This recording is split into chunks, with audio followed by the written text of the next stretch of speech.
La plataforma de observación. Cuando llegaron a la plataforma, unas nubes bajas ocultaban el sol y todo el valle se hallaba envuelto en un suave resplandor rojizo. Eddie estacionó el Explorer bajo la estructura de aluminio. Subieron los cuatro al pequeño refugio. Allí estaba Levin, observando el valle con los prismáticos. No parecía muy contento de verlos. No os mováis tanto, se quejó malhumorado. Desde el refugio disfrutaban de una magnífica vista del valle. Hacia el norte se oyó un trueno. El aire era más frío que horas antes y se notaba cargado de electricidad. ¿Se avecina tormenta?, preguntó Kelly. Eso parece, contestó Thor. Arby miró con recelo el tejadillo metálico del refugio. ¿Cuánto tiempo vamos a quedarnos aquí?, quiso saber. Un rato, dijo Thor. Solo vamos a pasar un día en la isla. Los helicópteros vendrán a recogernos mañana a primera hora, así que he pensado que os merecíais ver otra vez a los dinosaurios. ¿Cuál es la verdadera razón?, inquirió Arby, entornando los ojos. Yo la sé, terció Kelly, con tono mundano. ¿Ah, sí? ¿Cuál es? El doctor Malcolm quiere quedarse a solas con Sarah, tonto. ¿Por qué? Son viejos amigos, contestó Kelly. ¿Y qué? ¿Nosotros solo pretendíamos mirar? No, quiero decir viejos amigos, matizó Kelly. Sé a qué te refieres, protestó Arby. No soy idiota. Dejadlo ya, ordenó Levin, sin apartar los prismáticos de los ojos. Os estáis perdiendo algo interesante. ¿Qué es? Esos triceratops, allí junto al río. Algo los ha alarmado. Momentos antes, los triceratops bebían apaciblemente, pero de pronto habían empezado a alborotarse. Sus agudas vocalizaciones no concordaban con su enorme tamaño, parecían más bien gañidos de perro. Hay algo entre el follaje, advirtió Arby, al otro lado del río. Efectivamente, se indicios de movimiento bajo los árboles. Los triceratops se reagruparon formando una especie de escarapela con los cuernos hacia afuera, contra la amenaza invisible. Una cría solitaria se había refugiado en el centro de la manada y gimoteaba asustada. Uno de los dos animales, adultos, seguramente la madre, se volvió y la acarició en el hocico. La cría se tranquilizó. Los veo, anunció Kelly con la vista en los árboles. Son raptores. Los triceratops plantaron cara a los raptores. Los adultos emitían sus peculiares ladridos y blandían los afilados cuernos. Crearon una especie de barrera de punzones móviles, ofreciendo una inconfundible imagen de coordinación, de defensa en grupo contra los depredadores. Levin sonreía complacido. No existía ninguna prueba de esto, comentó. De hecho, la mayoría de los paleontólogos lo consideran imposible. ¿Imposible qué?, preguntó Arby. Ese comportamiento defensivo en grupo, especialmente en los tríceps. Como tienen aspecto de rinocerontes, se ha dado por sentado que eran animales solitarios. Pero ahora vemos... Ah, sí. De entre los raptores asomó un velociraptor. Corría ágilmente sobre las patas traseras, equilibrándose con la cola rígida. Los triceratops ladraron sonoramente al aparecer el raptor. Los otros raptores continuaron ocultos entre los árboles. El velociraptor solitario trazó un lento semicírculo frente a la manada y se dispuso a atravesar el río algo más arriba. Lo cruzó a nado con facilidad y salió del agua en la otra orilla, a unos 50 metros de los estridentes triceratops, que giraron para presentar un frente unido. Habían concentrado su atención en aquel velociraptor. Lentamente, los demás raptores abandonaron sus escondrijos y avanzaron despacio, ocultándose en la alta hierba. «¡Vaya!», exclamó Arby, «van a cazar». «En manada», añadió Levin, asintiendo con la cabeza. Cogió del suelo un fragmento del envoltorio de una chocolatina y lo soltó en el aire, observando su trayectoria. El grupo principal va en contra del viento, de modo que los tríceps no pueden olerlos. Volvió a llevarse los prismáticos a los ojos. Creo que estamos a punto de presenciar una matanza. Vieron cómo los raptores rodeaban a la manada. De pronto cayó un rayo a lo lejos, en el acantilado, y el valle se iluminó por un instante. Uno de los raptores, sorprendido, se irguió asomando fugazmente la cabeza sobre la hierba. De inmediato, los triceratops giraron una vez más, reagrupándose para hacer frente a la nueva amenaza. Los raptores se detuvieron, como si reconsiderasen el plan. —¿Qué ha pasado? —preguntó Arby. —¿Por qué se paran? Han surgido complicaciones. ¿Por qué? Fíjate, el grupo principal está aún al otro lado del río. Se encuentran demasiado lejos para organizar el ataque. ¿Quiere decir que abandonan? ¿Tan pronto? Eso parece, contestó Levin. Los raptores ocultos en la hierba se levantaron uno por uno la cabeza, dando a conocer sus posiciones. Los triceratops ladraban con fuerza cada vez que aparecía un nuevo depredador. Al parecer, los raptores comprendieron que la situación no era propicia y se escabulleron otra vez hacia los árboles. Al verlos retroceder, los triceratops ladraron aún con mayor intensidad. De repente, el raptor solitario, que se hallaba en la orilla del río, atacó. Recorrió los 50 metros que lo separaban de la manada, como un leopardo, a una velocidad asombrosa. Los triceratops no tuvieron tiempo de reaccionar. La cría quedó a merced del depredador y chilló aterrorizada al ver acercarse al raptor. El velociraptor saltó hacia adelante, alzando las dos patas posteriores. Volvió a caer un rayo, y bajo el intenso destello vieron las garras curvas en el aire. En el último momento, el triceratops adulto más cercano se revolvió y, con su cabeza enastada, asestó un golpe oblicuo al raptor, levantándolo del suelo. El raptor cayó en el barro, y el triceratops arremetió contra él con la cabeza en alto. Al llegar ante el animal caído, bajó la cabeza para cornearlo, pero el raptor, siseando, se irguió ágilmente y los cuernos del triceratops se hundieron inocuamente en el barro. El raptor se dio media vuelta e hirió al triceratops en el hocico con su garra curva. El triceratops bramó, pero para entonces otros dos adultos acometían contra el raptor mientras el resto de la manada permanecía junto a la cría. El raptor se alejó rápidamente por la hierba. —¡Vaya! —exclamó Arby—, no ha estado mal. La manada. King lanzó un suspiro de alivio al llegar a la bifurcación. Torció a la izquierda por el ancho camino de tierra. Lo reconoció al instante. Era el camino de regreso al barco.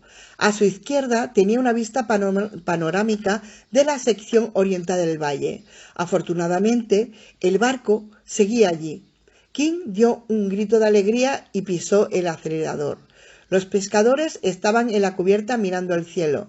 Pese a las señales de inminente tormenta, no parecían estar preparándose para zarpar. Esperaban a Dodgson. Bien, pensó. Perfecto. Llegaría en 15 minutos. Tras abrirse paso por la densa selva, sabía por fin dónde se hallaba. El camino discurría a gran altura por una de las crestas volcánicas. Allí la vegetación era mucho más escasa y el sinuoso camino le ofrecía vistas de toda la isla. Al este veía el estrecho desfiladero y el barco en la orilla del río. Al oeste el laboratorio y las dos caravanas de Malcolm casi al borde del claro. No habían llegado a averiguar qué demonios hacía allí Malcolm, pensó, pero ya daba igual. ¿Quién iba a marcharse de la isla? Era lo único importante. Casi sentía la cubierta del barco bajo sus pies. Quizá los pescadores pudiesen ofrecerle incluso una cerveza, una deliciosa cerveza fría mientras bajaban por el río y abandonaban aquella maldita isla. Se tomarían a la salud de Dodgson. Eso haría. Al doblar un recodo, King se encontró el camino obstruido por una manada de animales. Eran unos dinosaurios verdes de poco más de 1 metro de altura y cabeza grande, y abovedada, provistas de pequeños cuernos en lo alto. Por su apariencia, le recordaron los búfalos verdes de agua. Era un grupo numeroso. Frenó bruscamente y el jeep derrapó para detenerse. Al ver que no se movían, King hizo sonar la bocina y encendió los faros de manera intermitente. Los animales se limitaron a mirar. Eran unas criaturas de aspecto curioso, con aquella prominencia lisa en la frente y los pequeños cuernos alrededor. Lo observaban con una estúpida expresión de vaca. King puso el jeep en marcha y avanzó lentamente, con la esperanza de que le abriesen paso, pero no lo hicieron. No hicieron el ademán de moverse. Finalmente empujó con el parachoques al animal más cercano, que gruñó, retrocedió un par de pasos, agachó la cabeza y embistió el coche con fuerza por la parte delantera. Se oyó un estridente sonido metálico. King se alarmó, temiendo que perforase el radiador. Volvió a detener el jeep y esperó con el motor en marcha. Los animales se acomodaron nuevamente en el camino. Varios se tumbaron. Era imposible pasar por encima. Miró hacia el río y vio el barco. Hasta ese momento no se había dado cuenta de que se encontraba a menos de 500 metros. Asimismo, advirtió actividad de la cubierta. Los pescadores habían retirado de la grúa y la aseguraban con correas. Se disponían a zarpar. No podía esperar más. Abrió la puerta y salió del jeep. Los animales se levantaron de inmediato y el más cercano lo embistió.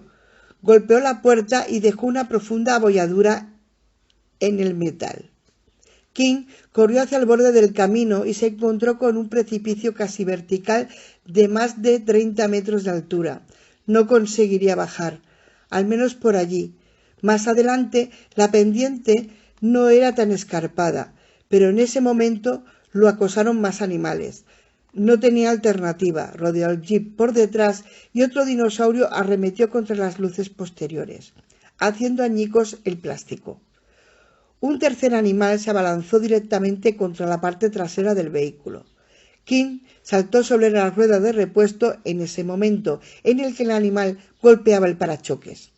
Con la sacudida perdió el equilibrio y rodó por tierra mientras los búfalos resoplaban alrededor. Se levantó y corrió hacia el lado contrario del camino, donde la ladera ascendía con una ligera inclinación. Subió atropelladamente y se escabulló entre el follaje. Los animales no lo persiguieron. Sin embargo, su situación se había complicado. Ahora estaba al otro lado del camino. Tenía que volver a cruzarlo. Jurando para sus adentros, trepó hasta lo alto del monte y siguió adelante. Decidió avanzar unos 100 metros por la cresta hasta dejar atrás la manada y cruzar entonces el camino. Si lo conseguía, llegaría al barco. De casi inmediato se vio rodeado por una tupida selva. Tropezó, cayó por una pendiente lodosa y al levantarse no supo hacia dónde seguir. Estaba en el lecho de un desfiladero, rodeado de altas palmeras. El follaje era tan denso que apenas tenía unos metros de visibilidad en cualquier dirección. En un instante de pánico comprendió que se había perdido. Se abrió paso entre las hojas húmedas con la esperanza de orientarse. Los chicos seguían en la plataforma viendo cómo se alejaban los raptores. Thor se llevó a Levin aparte y dijo en voz baja: «¿Por qué querías que viniésemos?» «Simple precaución», contestó Levin. «Llevar la cría a la caravana entraña riesgos». «¿Qué riesgos?» «No lo sabemos», respondió Levin, encogiéndose de hombros. «Esa es la cuestión. Pero en general los padres reaccionan violentamente cuando se ven despojados de sus crías, y este animal tiene unos padres muy grandes». Al otro lado del refugio, Arby indicó: «¡Miren, miren!». «¿Qué pasa?», preguntó Levin. «Allí hay un hombre». King salió jadeando de la selva y siguió caminando por la llanura. Por fin veían por dónde iba, empapado y manchado de barro. Se detuvo intentando orientarse. Para su decepción, Arvid advirtió que no se hallaba cerca del barco. Al parecer estaba aún en el lado incorrecto del camino. Ante él se extendía una amplia llanura cubierta de hierba y atravesada por un río. A lo lejos, junto a la orilla, había unos cuantos dinosaurios. Tenían cuernos, así que debían ser triceratops, a juzgar por cómo sacudían las cabezas y por los ladridos que emitían. Parecían nerviosos. Obviamente, King tendría que seguir el curso del río hasta el barco. No obstante, debería pasar ante los triceratops con sumo cuidado. Sacó una chocolatina del bolsillo y mientras rompía el envoltorio observó al triceratops, deseando que desapareciesen. ¿Cuánto tardarían en llegar al barco? Esa era su obsesión en aquel momento. Decidió seguir adelante con o sin triceratops y empezó a caminar por la alta hierba. De pronto se oyó un silbido de reptil. Procedía de entre la hierba, de algún lugar a su izquierda. Percibió también un peculiar olor a podredumbre. Se detuvo y aguardó. La chocolatina ya no le sabía bien. A continuación, oyó un chapoteo a sus espaldas. Provenía del río. King se volvió a mirar. «Es uno de los hombres del jeep», dijo Arby, de pie en la plataforma de observación. «¿Pero a qué espera?» Desde su elevada posición veían las formas oscuras de los raptores a través de la hierba al otro lado del río. Dos de los animales se adelantaron y entraron en el agua, en dirección al hombre. «¡Oh, no!», exclamó Arby. King vio dos lagartos rayados que vadeaban el río. Caminaban sobre las patas traseras con paso entrecortado, como una especie de brincos. Sus cuerpos oscuros se reflejaban en el agua. Lanzaban dentelladas al aire con sus mandíbulas alargadas y silbaban amenazadoramente. King miró río arriba y vio que cruzaban otros dos lagartos. Estos se encontraban ya en la parte profunda del río y habían comenzado a nadar. Howard King retrocedió, alejándose de la orilla y adentrándose en la hierba. Entonces se dio media vuelta y echó a correr con la hierba a la altura del pecho. De repente asomó frente a él la cabeza de otro lagarto, silbando y gruñendo. Cambió de dirección para esquivarlo, pero súbitamente el lagarto más cercano saltó por el aire, alcanzando tal altura que todo su cuerpo quedó a la vista por encima de la hierba. King vio las patas en posición de ataque y unas garras curvas como dagas. King modificó de nuevo su trayectoria y el lagarto emitió un chirrido al caer al suelo tras él. King siguió corriendo. El miedo le daba fuerzas. Oyó a sus espaldas los gruñidos del lagarto y aceleró aún más. Se separaba 20 metros de la selva. Vio árboles altos. Podría trepar a uno y escapar de aquellas terribles garras. Por la izquierda apareció otro lagarto avanzando en diagonal hacia él. King solo veía su cabeza sobre la hierba. El animal parecía moverse a una velocidad increíble. «No lo conseguiré», pensó King, pero lo intentó. Jadeando, con los pulmones ardiendo, hizo un último esfuerzo. Los árboles se hallaban a solo 10 metros. Se impulsó enérgicamente con los brazos y piernas. Respiraba con dificultad. En ese momento notó un violento golpe por detrás y perdió el equilibrio. Sintió un dolor penetrante en la espalda y supo que eran las garras. Al caer a tierra intentó rodar, pero el animal lo tenía firmemente aferrado. Estaba inmovilizado, boca abajo, y oía gruñir al animal sobre él. El dolor en la espalda era insoportable. La cabeza le daba vueltas. Inmediatamente después percibió el aliento abrasador del animal en la nuca y un terror extremo se apoderó de él. Cayó entonces en una especie de lasitud, una profunda y bienvenida soñolencia en la que todo adquirió un ritmo lento. Como en un sueño, veía las briznas de hierba brotar de la tierra ante su cara. Las veía con lánguida intensidad. y casi sintió indiferencia al notar el lancinante dolor que le provocaron las fauces calientes del animal al cerrarse alrededor de su cuello. Aquello parecía ocurrirle a otra persona. Él estaba a muchos kilómetros de allí. Experimentó un instante de sorpresa cuando oyó crujir los huesos del cuello, y luego solo hubo oscuridad. Nada. «No miréis», dijo Thor, apartando a Arvid de la barandilla de la plataforma. Atrajo al chico contra su pecho, pero él lo empujó con impaciencia para ver qué ocurría. Thor alargó un brazo para coger a Kelly, pero ella se zafó y siguió observando la llanura. Thor repitió: «No miréis, por favor». Los chicos contemplaron la escena enmudecidos. Levin enfocó los prismáticos hacia la presa caída. 5 raptores rodeaban el cuerpo, desgarrándolo brutalmente.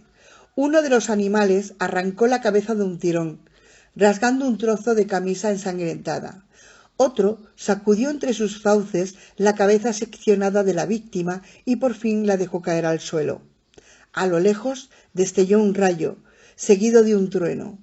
Oscurecía y Levin empezaba a perder visibilidad. Sin embargo, resultaba evidente que cualquier organización jerárquica que existiese durante la caza perdía toda vigencia en el momento de devorar a la presa. Llegados a ese punto, cada animal campaba a su aire. Los enardecidos raptores brincaban y agachaban la cabeza mientras descuartizaban el cuerpo, y se producían continuos enfrentamientos entre ellos. Un raptor se vio con algo marrón en las fauces. Mascaba con una extraña expresión en la cara. De pronto se apartó del resto de la manada y sostuvo el objeto marrón cuidadosamente entre los miembros anteriores. En la creciente oscuridad, Levin tardó un momento en comprender qué hacía. Estaba comiéndose una chocolatina y parecía saborearla. El raptor se volvió y hundió de nuevo el hocico en el cadáver ensangrentado. Otros raptores, medio corriendo, medio brincando, se acercaban rápidamente por la llanura para sumarse al festín. Con furiosos gruñidos se aprestaban para la lucha. Levin bajó los prismáticos y miró a los chicos. Contemplaban la escena con serenidad y silencio.